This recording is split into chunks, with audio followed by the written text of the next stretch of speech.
Good morning, Dr. Robert Sands. How are you today? I'm good. Good morning, Diane. I like the shirt. What's on the docket?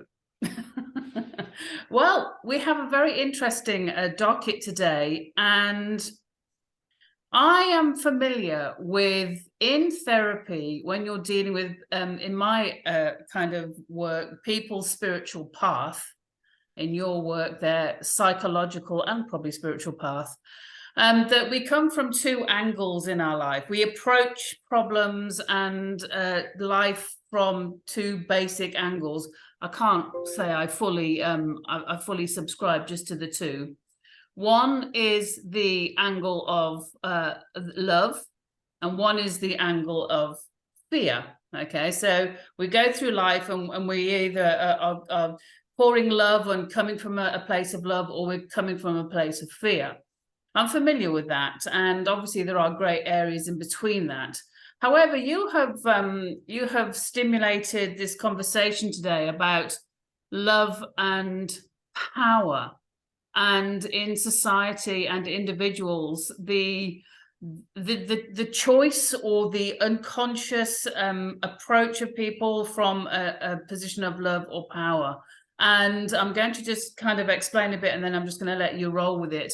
Because you were saying about love is complicated and obviously wants to give and protect the whole loving, wonderful world for a long-term goal solution and long-term life. Whereas when you look at power, it's like power for what purpose? What is the goal? And I'm fascinated to hear you talk about both sides of your experience and what you can tell us about that. Well, it's a big topic, but I like to approach it by referring to children and observing them and their self-centeredness. And they vary. I will say children vary. I have a very loving, sensitive granddaughter who's 6 years old, who's very exceptional. Most kids are caught up with wanting their way. And you can call this the normal narcissism of childhood, egocentricity, lack of development. So they want their way, and that's a pursuit of power that they want. Having your way is a pursuit of power. Yeah. Whereas if you're loving, say a loving child would set aside their own wishes and potentially accommodate, say, to the adult or to another child. And so you'd say, well, that's evidence of a loving child. And then if the child is constantly preoccupied with having their way, you might say, well, they are, as Nietzsche said, the German philosopher said, the will to power is what I think the title of one of his books, The Will to Power. And there's no shortage of evidence that people have a will to power, but that doesn't mean they don't love. It just means there's competing vectors or forces that you can want to have your way, but if you encounter a realization that there's harm to others or somebody else has a contrasting point of view, then you'll modify yourself. And so a healthy person would have a will to power, and they would want to advance their career. A child would want to do well with their grades. They're competitive. They want to win. A will to power manifests itself in sports because the child wants to win. But a team player, you might say a team player, is more imbued with love, that they're loving something other than just the power of themselves. And so you can see how we're talking about two threads. And of course, life is more complicated than two variables. But to have a discussion, you have to boil it down to something. And now we're talking about love and power. So I would say there's room for both. And power It's also, there's another phrase I've always liked, is that happiness, which is another concept than love, happiness is wanting what you have, power is having what you want. So power is the ability to do things in the world. It's the power to earn money, the power to win a race, the power, we could make a list of the manifestations of power. And then you could also make a list, well, what about love? And of course, love has a long list of benefits. You might even argue that the civilization would not be possible without love, that love is the glue, it is the basis for causing a child to pause in their drive to have their way. And of course, it gets a little bit, we could diverge a little bit into diagnostic groupings or descriptive groupings. And you'd say a narcissistic person, somebody who's got a lot of narcissism, is unconflicted about having their way. That's what they want. That's what they're about. Whereas a healthy person wants their way, but they also see, and this is where you'd ask the question, where does this social impetus come from? Where does the child learn to see other? And of course, it's with the mother, it's with attachment, it's with the love of the mother that brings them out of their self-centeredness into the realization that there are other people in life, and that they need to see other people and not just have their way. It's an interesting thing how sometimes it becomes apparent that certain types of humans see their fellow men and women as commodities. They're there for them to be used by certain people who will do anything to achieve anything. And it's almost like they don't see them as human beings with feelings and their own little precious fragile dreams and their own emotions. And I think with children, I don't know if you must have seen this a lot with children, that there are obviously that children that are terrified of hurting or upsetting their parents or their mothers. There's a genuine horror of thinking that they've upset. You see all kinds of videos and experiments with children, and I know they did some terrible experiments, well, from my point of view, not really being completely against vivisection and all that, but I remember reading a story once about they had a monkey and they had this metal pole they could heat, and basically how this child would just hold on to this mother. They put like this skin around this pole to make it smell like its mother and everything, and not real skin, and this baby would just hold on, and this pole just got so hot, and to the point of burning, but it would just hold on no matter what, because of that desire, that maternal bond, and that desire to hold there. But just going back to something you said earlier from my own experience, and just knowing how this worked out for me. When I was young, I used to do, I've told you before, swimming. I used to do a lot of competitive swimming. And I always used to swim better when swimming in a team race rather than individually. That impetus of not letting the team down, and not wanting to be the bum one in the team and stuff, and the impetus to do well for them, as opposed to some people that didn't even want to swim in team races. They were so focused on their own stuff and their own glory and their own their own stuff. It was absolutely fascinating, and it goes into all walks of life, doesn't it? Like you say, even careers, and people stomping over anyone, even if they're not as skilled as other people, just to get that position of power. And it must. I mean, I'm fascinated with the young kids and the power thing, the self-centeredness and the pursuit of power, as you said. because I would associate power with the desire to control. Now, do children have a desire to control? See, I mean, I know they like their own way, but do you actually get kids that want to control the family, control the parents, control the siblings? Yes. I mean, Really? it's not, I don't know how common it is, but it's certainly in a clinical setting, that is a very common presentation, that you have a child that is absent concern for the parents. They're pursuant of their own goals to the detriment of their siblings. And it creates a crisis and a need for intervention and a need for understanding why would that develop and what's missing. Why would a child become so powerful that they could disrupt a family?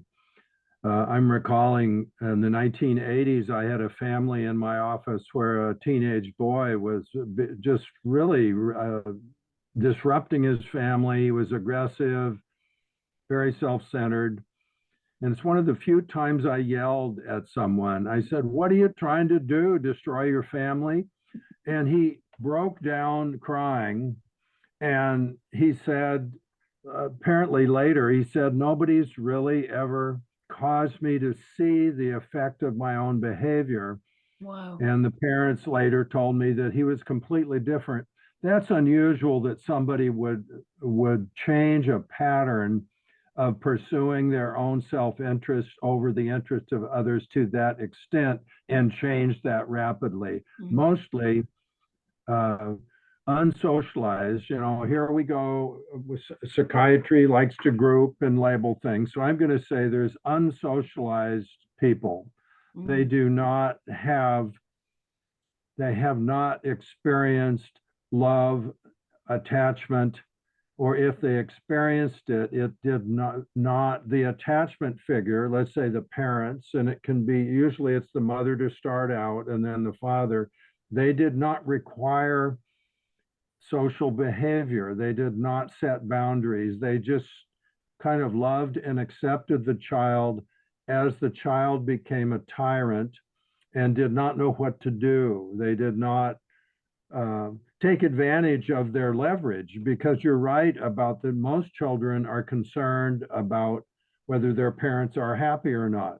That's really the cradle of civilization, is that you have a child that cares. How do they learn to care? Well, they care about their mother and whether she's upset or their dad is upset, and they modify their behavior according to the wisdom of the adults. And of course, we like to think the adults have wisdom. They don't always, but they're supposed to be wiser than the children.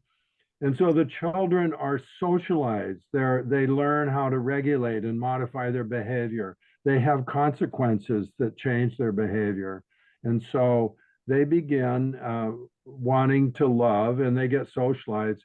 You're commenting on a large group of people who are unsocialized, narcissistic. You can say they're preoccupied with their own interests. They're willing to pursue it at work.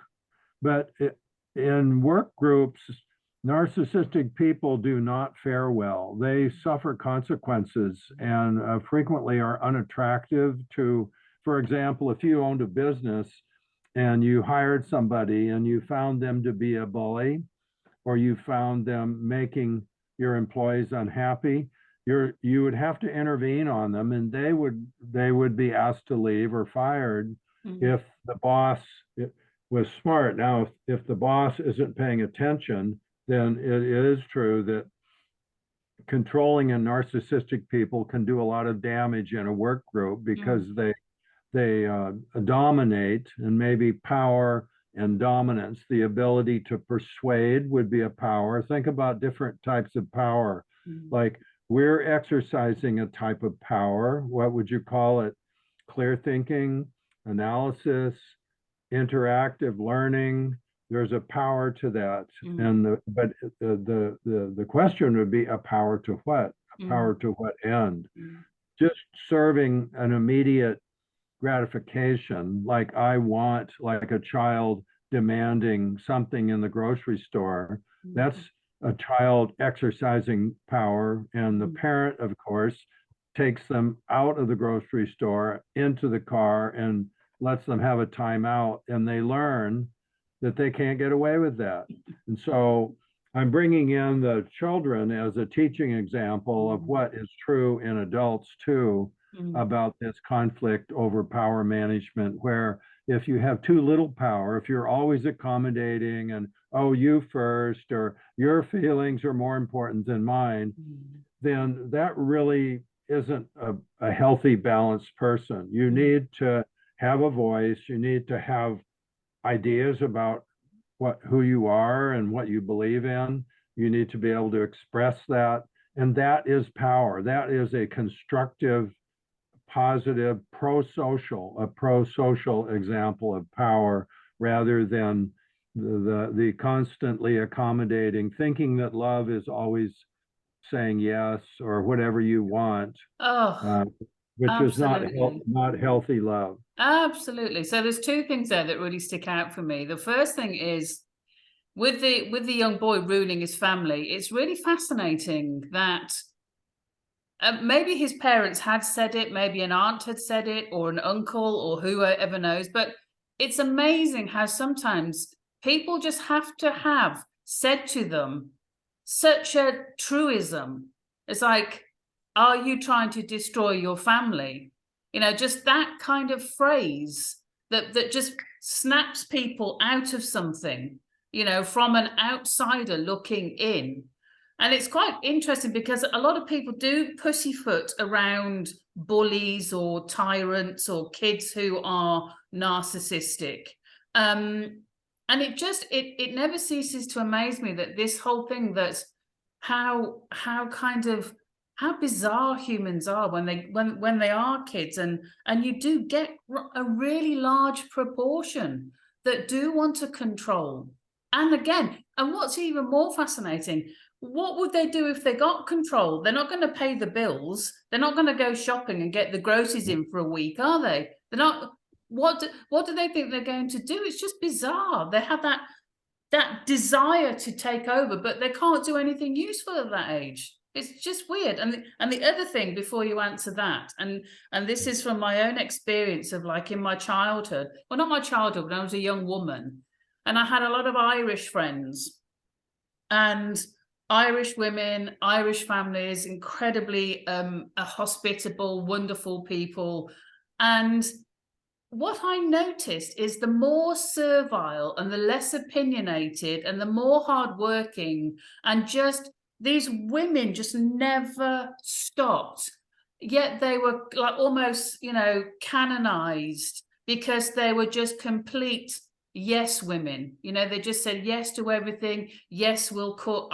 You know, she'll, you know, 5 friends turn up out the blue, and then she just goes into the kitchen and makes an apple pie, and she just accommodates. And I saw many Irish women do that, not just Irish women. I've seen women do it. And the more they don't question and they just act like saints, the more they are, just like, you know, oh, she's such a wonderful woman. And then I found from doing, you know, treatments with women, there is like an inner kind of rage for some of them. There's an inner rage there that has just had to suck it up all their life. Well, everyone thinks they're this perfect woman and she must be, you know, what a fantastic life. And she's just like, you know, never done anything for herself, just dedicated herself to this family, never had any experience or fun, or, well, I can't say that, maybe, you know, but, you know, it was just a life of service with knobs on, you know, just like, oh, okay. And that just giving, and that kind of love you're talking about, where you're just giving and giving and giving and giving and giving, and everyone then just expects you to give and give and give and give and give. And what does she get for it? I don't know, but they seem to be conditioned. The women I met, not all Irish women, but with women like this, just conditioned that, you know, this is our lot, this is what we do. And so you got the two things there, the young people who, you know, get control and then can't ever do anything with it, and then that love, that bizarre love that just leads to a life utter servitude, and then in a rage when you get them on their own in a room and you're talking to them, you know, really kind of just angry that they've never had an opportunity to do the myriad of things that they maybe wanted to as a child. What do you think about that? Well, what comes to mind is the concept of codependency, which was popular in the 90s. The definition I like is doing for others at the expense of self. So it's really when you're out of balance. So we don't want to be critical of the giving trait. We don't want to be critical of we all need the ability to accommodate. So it's a balancing argument, or we need to have balance. So if you're overly accommodating, then you're out of balance. You tend to accommodate and not notice your own argument why you should not accommodate. I mean, it can be as simple as what do you want to eat or what movie do you want to go to? And if you accommodate to the other and abandon yourself and you don't say, well, I don't really want to go to that movie, or I don't want peas for dinner, you know, then you're diminished, and it's self diminishing. You shrink, yourself shrinks, and of course there's negative emotion and resentment, but there's this overarching belief that to be a good person, this seems to be the source of this, as far as I can tell, that I want to be a good person, so I'm going to do what everybody wants. I'm not, you know, and that's the opposite of the narcissist, you might say, although there's one point of view that is just another form of narcissism, that you're tripping all over yourself to please other people is really not not only is it not a healthy path, it's not expressing what am I trying to say here? It's just not healthy. So doing for others at the expense of self, it's not doing for others. Doing for others is fine if you can afford it or if it's not out of balance, but it requires you to have some basis for being able to recognize what you want and negotiate that. So negotiation is probably the skill set that we're talking about, that you're saying the Irish women are overly accommodating, this group, and they maybe feel they're virtuous, or they feel like they're a good person if they're always giving, and yet they don't realize, because they weren't socialized to realize, they weren't allowed to discover that when you agree too much to somebody else, it's harmful. You're harming yourself, even though you may not know it. It accumulates, and then lo and behold, there's an outburst. Where does this outburst come from? It comes from pent up resentment about self-degradation. So I think this is a common human dilemma. We all need to figure out, when can we have our way and when should we accommodate to somebody else? You might say that a powerful person tends to have their way more if they're powerful and competent, and we do want competence in the world, and competence is different. There are competent people who are not prone to exercise power. And that's kind of a waste, because we really do want our best and most capable to run the race. You don't want to put your best runner on the B team. You want them out front. And they may say, well, you know, I don't want to run. But we really do want to encourage and socialize our kids. And we want in our corporations and to reinforce and reward and advantage and to bring out the best, particularly maybe in shy people or overly accommodating people. If you're a manager, you want to encourage them to discover their talent and to express it. Otherwise, it's kind of wasted. And frequently, somebody that is power seeking, but not particularly competent, rises to the top. And that's sometimes called the Peter principle, where you rise to the top. And so there's a comment. Oh, I got my 12-week-old kitty encroaching here. Oh, sweet. So go ahead. So one thing I wanted you to answer on, and it really goes on with everything we're talking about. The person who is just seeking to gratify what they want, how they want it, when they want it, with that confidence and that swagger. Have you ever come across or notice that people can see love and care as weakness and just take complete advantage of it?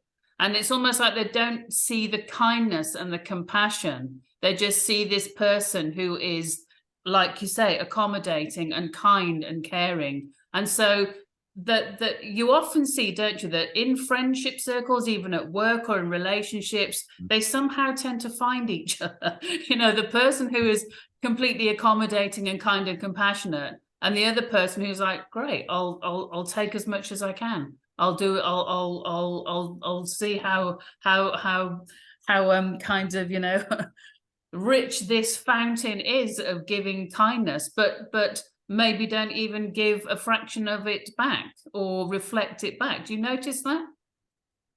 Of course, it's everywhere. It's everywhere. And of course, in fact, I used to go into bookstores and look at the self-help books. Ran into one once that said givers and takers. And I thought, interesting. I didn't read it, but I knew the point of it. There are givers and takers. And so the takers, the gist of this book was that the takers are going to go as far, their nature is to take, and they need people with boundaries to stop them. Otherwise, they'll go as far as they can. And from their point of view, they're saying, well, nobody said anything.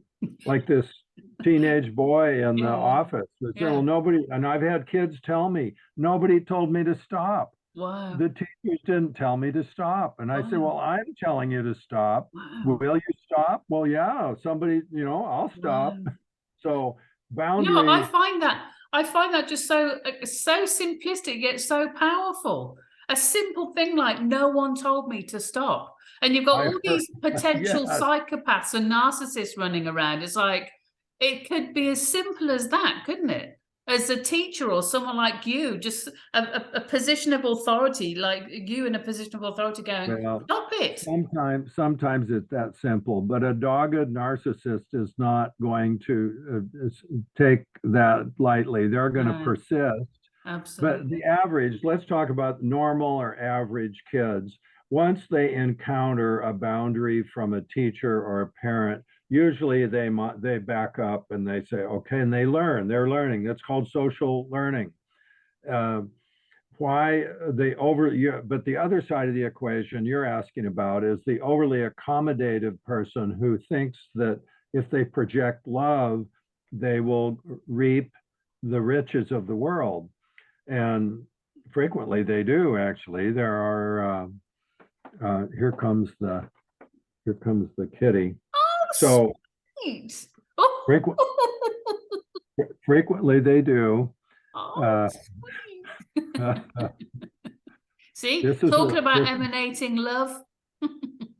This is and this kitty will suckle. This is talk about instinct, and he'll suckle my neck and my wife's neck because he was taken from his mother at 10 weeks and still wants to suckle. So the people who are overly accommodating, their learning in life is learning to set boundaries and learning to get a voice.